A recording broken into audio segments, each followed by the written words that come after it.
¿Qué tal amigos? Bienvenidos de nuevo al canal y bienvenidos de nuevo a una reseña donde el día de hoy tenemos a un auto clásico de la Ford Motor Company que extrañamente no tiene el mismo renombre que su sucesor, el Maverick, o el derivado más famoso de este auto, el Ford Mustang. El día de hoy tenemos un Ford Falcon de 1964.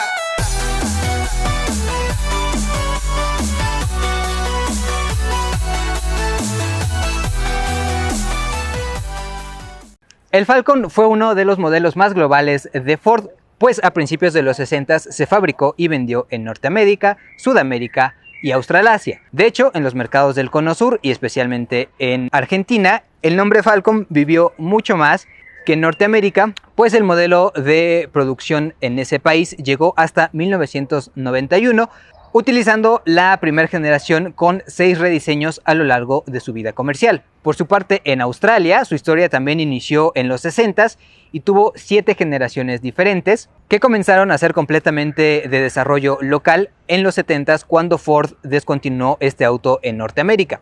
El Falcon australiano se produjo hasta 2015 cuando fue reemplazado por el Mondeo europeo y el Mustang de actual generación para las versiones deportivas.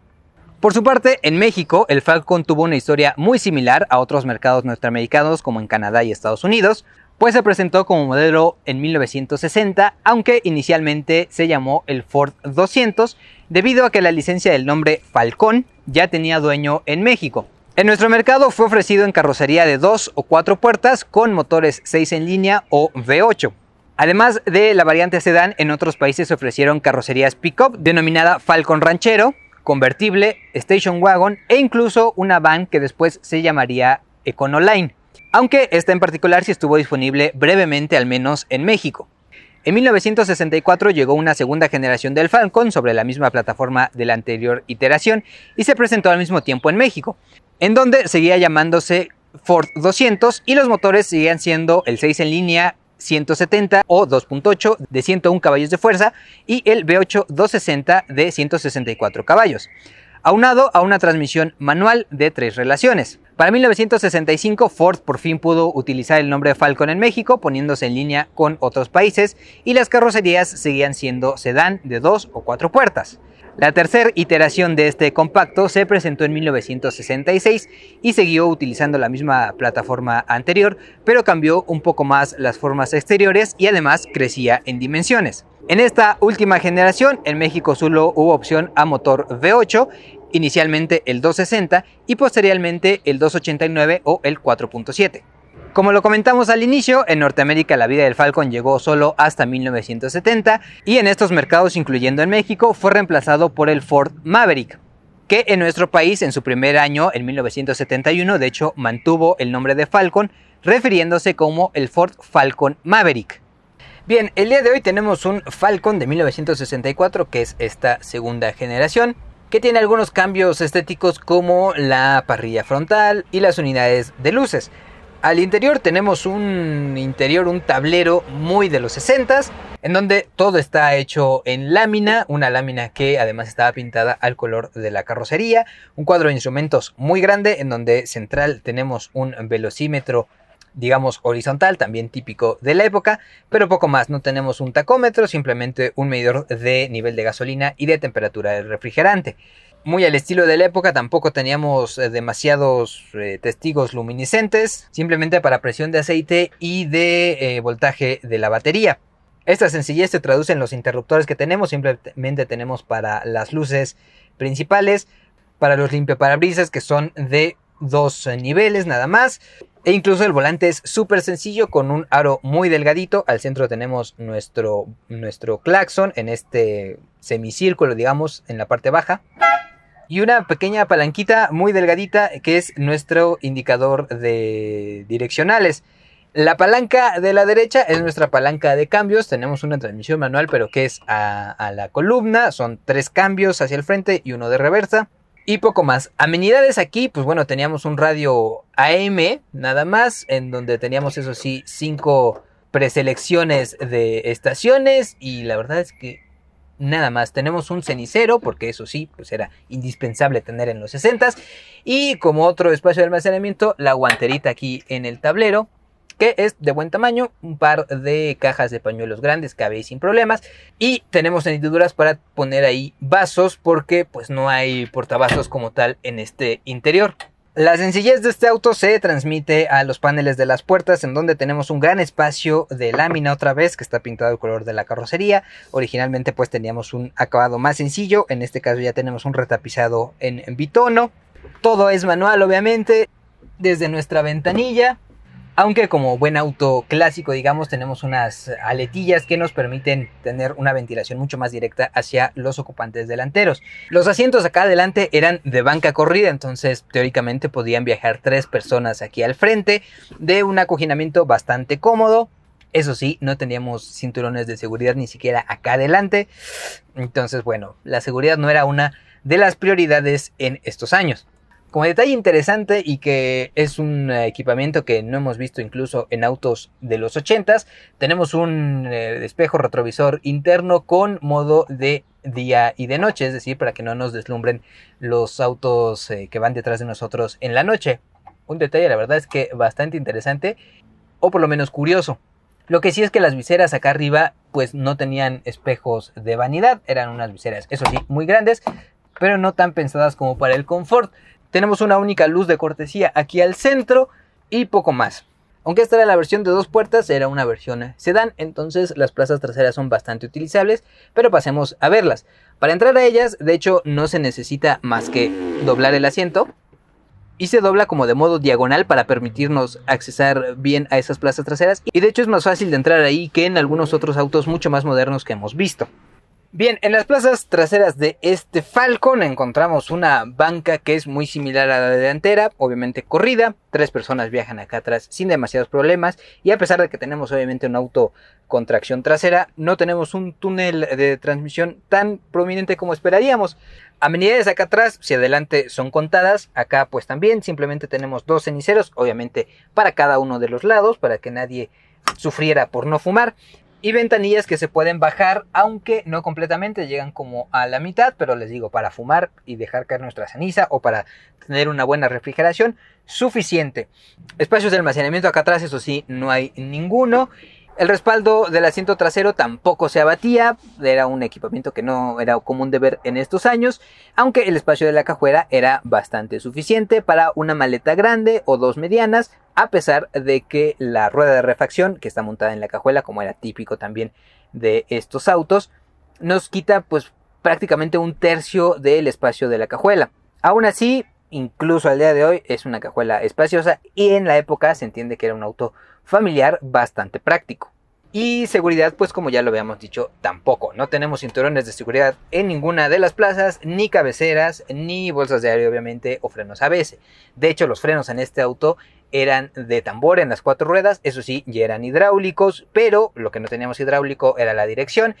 Y con esa transmisión manual de 3 velocidades a la columna, ya veremos qué tan difícil se maneja, así es que ahora vamos a pasar a ello.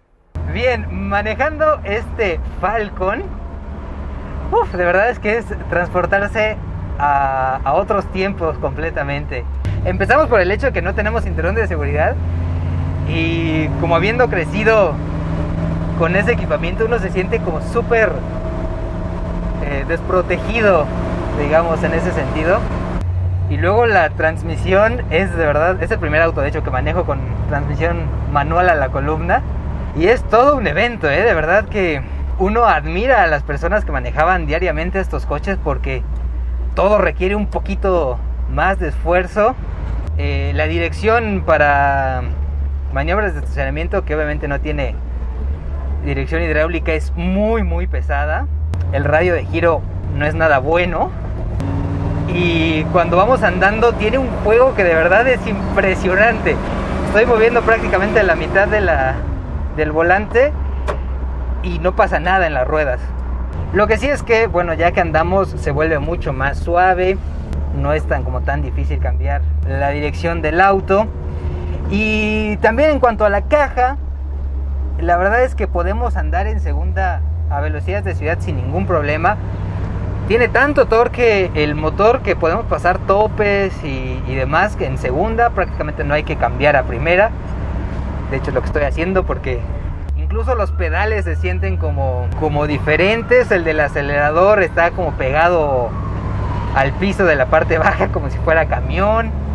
Vaya, todas las sensaciones son pues muy ajenas, sobre todo a alguien como su servidor que nunca tuvo la oportunidad de manejar estos autos, que además nos demuestran lo mucho que ha avanzado la tecnología automotriz. Las direccionales, por ejemplo, ni siquiera se regresan solas, hay que regresarlas uno manualmente.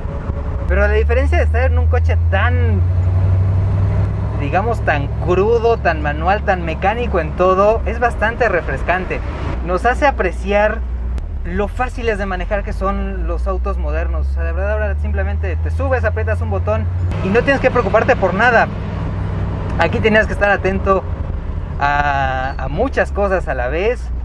Tenías que hacer esfuerzo físico para muchas de las operaciones.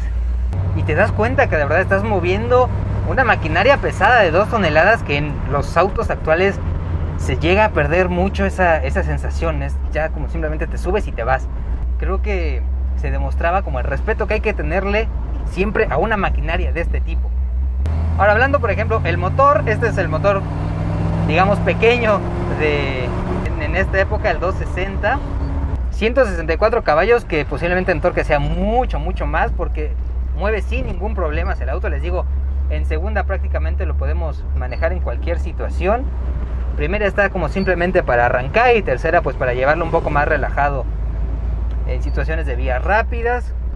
Pero a pesar de ser un auto pesado, por su construcción, digamos, toda completamente de acero, el bloque por ejemplo del motor es de acero y las cabezas, muy arcaico, y aún así se mueve con suficiente soltura, la verdad.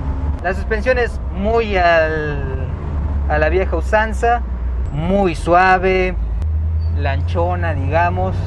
Pero también otra cosa que podemos notar en este auto es la visibilidad. Tenemos visibilidad prácticamente 360 grados alrededor del auto. Volteamos un poquito y podemos ver hacia los lados, porque de hecho los espejos retrovisores no son lo más útil del mundo, están prácticamente nada más de adorno. Son redonditos y muy bonitos, pero la verdad es que no vemos demasiado de lo que pasa a nuestros lados. Entonces, más fácil simplemente voltear por si hay alguien que esté en nuestro punto ciego, y se puede dominar sin ningún problema. Una vez que le vas agarrando el modo, se vuelve suficientemente placentero la conducción de estos autos. Pero sí, sin lugar a duda, creo que somos bastante afortunados de vivir en la época en la que vivimos, donde todo es más fácil, pero también pierde un poquito de carácter que estos autos tenían. Hasta en estos autos que eran los baratos, digamos. Con eso en mente vamos a dejar por aquí el video. Como siempre, si les gustó, les agradecería que me regalaran un like, una suscripción al canal, o que lo compartan con sus amigos. Muchísimas gracias por verme y nos veremos en un próximo video de mitad de semana. Hasta entonces.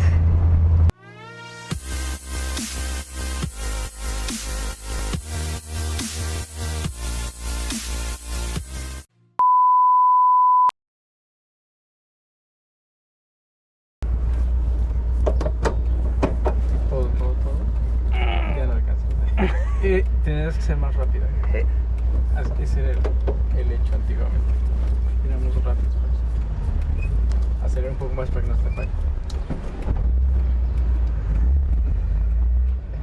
¿Qué pasas?